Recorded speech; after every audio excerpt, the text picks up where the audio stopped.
tired of the same old video ad matrix? Are you ready to take your ad game to the next level? Then listen up, because Meta has a new feature that is changing the game.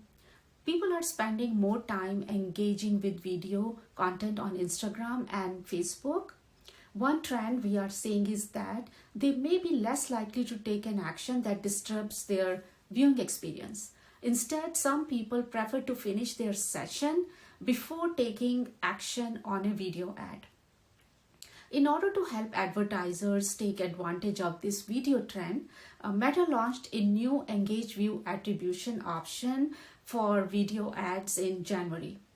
The Engaged View option will enable advertisers to measure conversions that occur within 1 day of a video ad play, so long as they are viewed at least 10 seconds or 97% of video ad.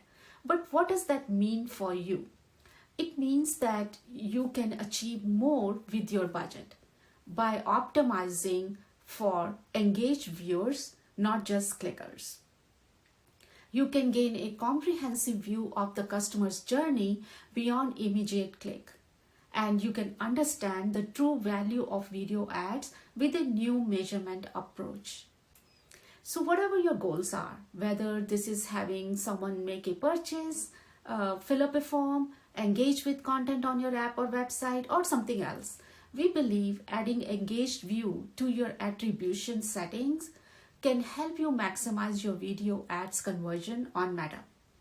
Meta's own study showed an average 3% lower cost per result with engaged view. That is right, 3%. So why not give it a try and boost your ad game today? Thank you for watching. Stay tuned for more tips.